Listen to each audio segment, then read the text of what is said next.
Chinese workers blocked the entrance of the China-funded Central Business District or CBD project in Egypt's new administrative capital on January 25th, demanding months of unpaid wages.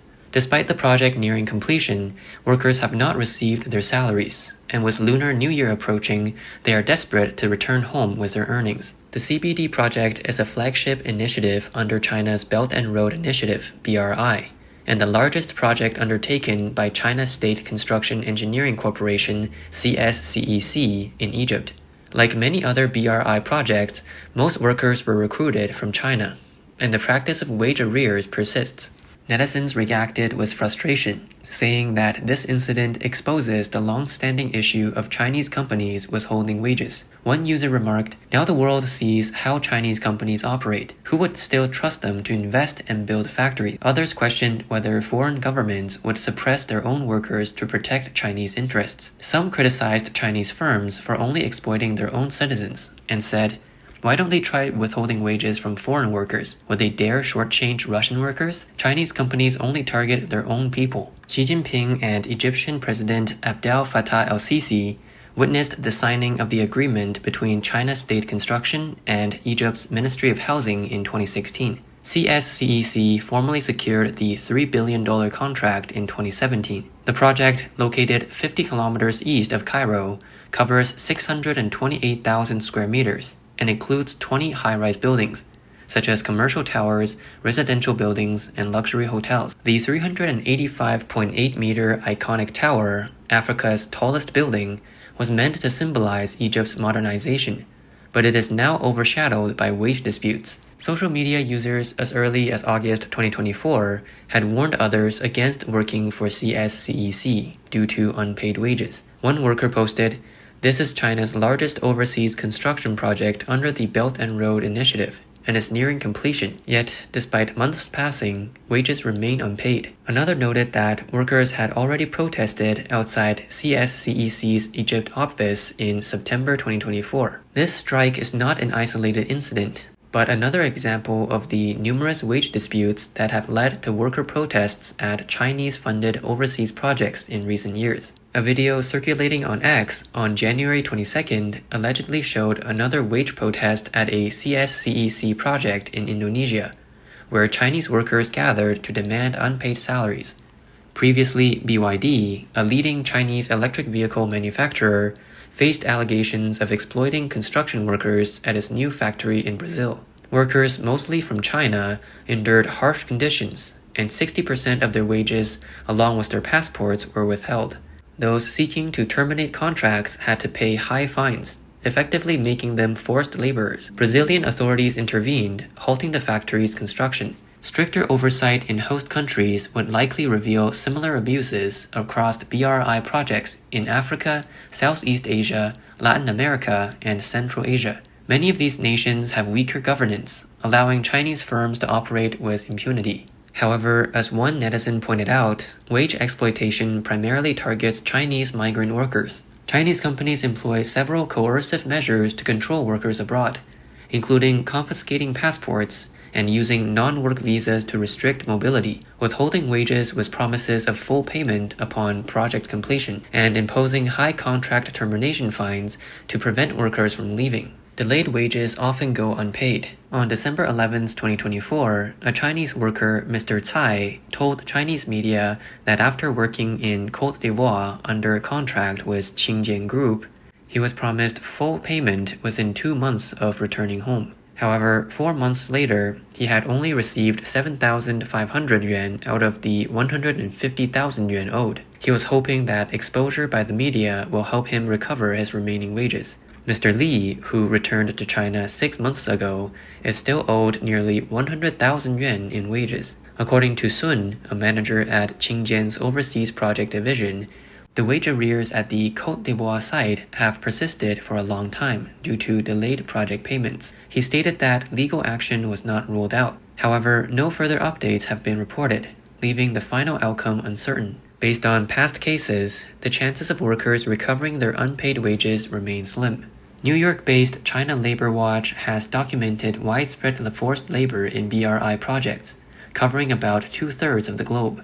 The International Labor Organization defines forced labor indicators as including passport confiscation, movement restrictions, intimidation, and threats. Chinese workers abroad often find themselves trapped in exploitative conditions with no legal recourse. In December 2024, a report detailed the case of Mr. Chen, who left China for Serbia seeking better wages, but found himself in grueling conditions at a Chinese-owned furniture factory. The situation is very exploitative. The food is bad, the accommodations are terrible, he said. During Serbia's harsh winters, Mr. Chen lived in a dormitory without heating or hot water, relying on a thin summer blanket. He worked from 8 a.m. to 9 p.m., with barely enough time to eat or rest. He only had 1 day off every 2 weeks, often interrupted by extra tasks or restrictions on movement. Within 2 months, he had lost 10 kilograms. His case was not unique. Many Chinese factories in Serbia reportedly mistreat workers. One auto parts factory forced workers into 12-hour shifts in a 2-bed, 2-workers system, with day shift workers taking over the beds of night shift workers. Companies and labor agencies collude to exploit workers under internship schemes, terminating them after 3 months to avoid providing legal work permits. This practice allows firms to profit from recruitment fees while evading labor protections. Mr. Chen, a Chinese worker in Serbia, described his experience at a Chinese-owned factory, stating, "After working here for 2 to 3 months, you end up with nothing. If your contract is not completed, the factory deducts various expenses: food, accommodation, meals, uniforms, airfare, leaving you with no wages at all. You might even owe them money, losing the recruitment fee you initially paid." Many Chinese workers abroad, unable to endure the long hours and harsh conditions, choose to quit. However, after months of labor without pay, they not only fail to earn money but also suffer financial losses, returning home burdened with disappointment and unpaid wages. Excessive working hours and minimal rest time clearly violate labor laws. Yet, for Chinese workers overseas, language barriers, unfamiliar legal systems, and the confiscation of passports leave them in a gray zone, where they are unable to resist or seek recourse. Mr. Chen warned other Chinese seeking job opportunities abroad, saying, "If you're just going to work in a factory, I advise you not to come, never come." His experience is not an isolated case, but rather a reflection of many Chinese workers facing exploitation overseas. Leaving their homeland in search of a better future, they become easy targets for exploitative labor agencies and employers. Serbia, a key ally of China in the Balkans, has been one of the strongest European supporters of China's Belt and Road Initiative. In 2015, Serbia signed a memorandum of understanding with China on BRI cooperation, becoming one of the earliest countries to support the initiative. In 2016, Xi Jinping visited Serbia, and the two countries announced the establishment of a comprehensive strategic partnership. In May 2024, during Xi's state visit to Serbia, both countries signed the Joint Declaration on Building a China-Serbia Community with a Shared Future, making Serbia the first European country to enter such a partnership with China. Serbia was also the first European nation to sign a free trade agreement with China. Since 2020, China has been Serbia's largest single investor, with investment growing 30 times over the past decade. Serbia has abundant mineral resources, particularly copper, which is in high demand due to China's push for electric vehicle production. A report by the International Energy Forum estimates that a single electric vehicle requires 60 kilograms of copper. China has prioritized investments in Serbia's mining and automotive sectors, owning multiple mines and factories across the country. In return, Serbia has relaxed labor regulations, issuing over 50,000 work permits in 2023, double the number in 2022. Chinese workers in Serbia are also exempt from local labor protections, making it one of the most exploitative regions for Chinese laborers employed by Chinese companies. In 2018, Chinese mining giant Zijin Mining Group acquired a 63% stake in the Bor copper mine, securing control over the site. To meet rising global demand for copper in electric vehicle batteries and renewable energy technologies, the mine has been ramping up production. In 2023, Zijin produced 240,000 tons of copper in Serbia, with plans to increase output to 300,000 tons by 2025. Zijin also became Serbia's top exporter in 2023, with exports totaling 631 million euros.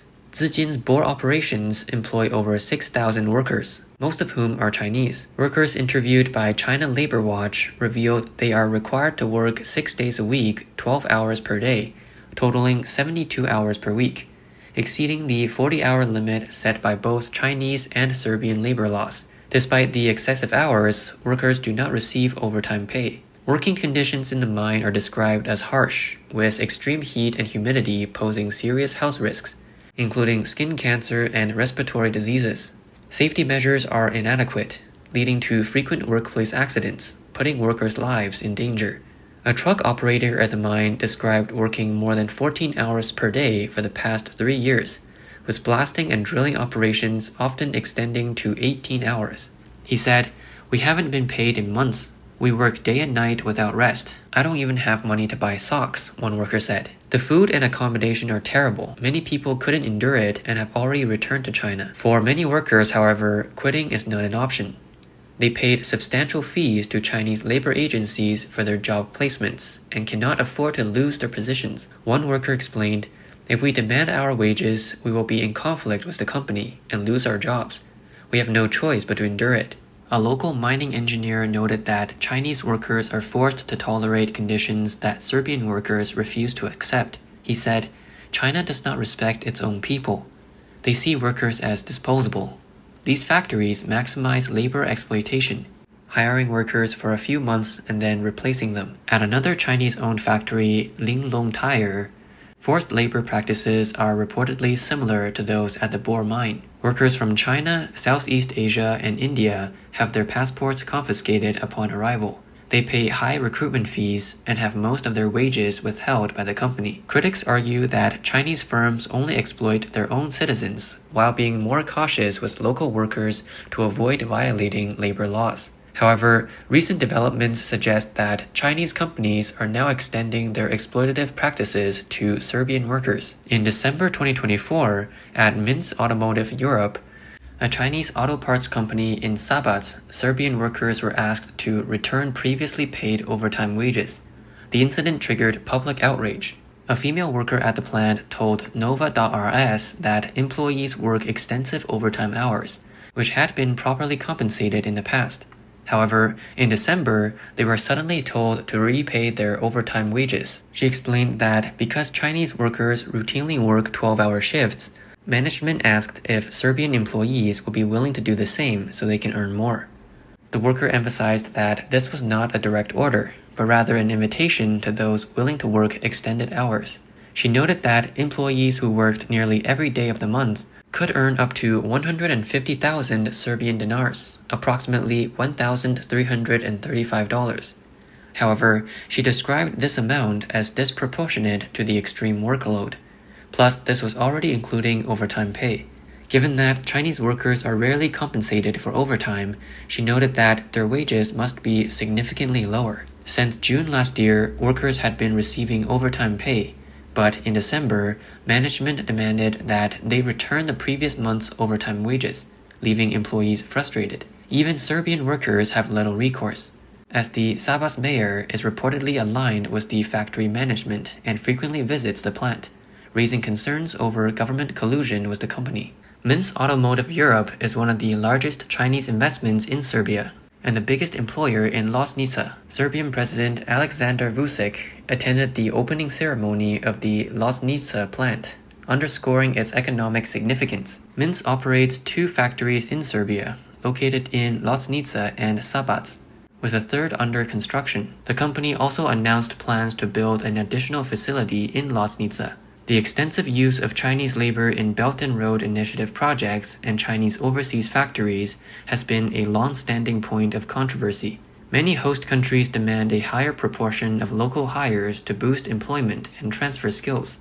However, Chinese companies continue to import Chinese workers instead of relying on local labor. The preference for Chinese labor is driven by cost efficiency, productivity, and control. Chinese migrant workers are known for their resilience and tolerance for harsh conditions. Having already adapted to exploitative labor environments in China, many accept unpaid overtime and delayed wages as routine.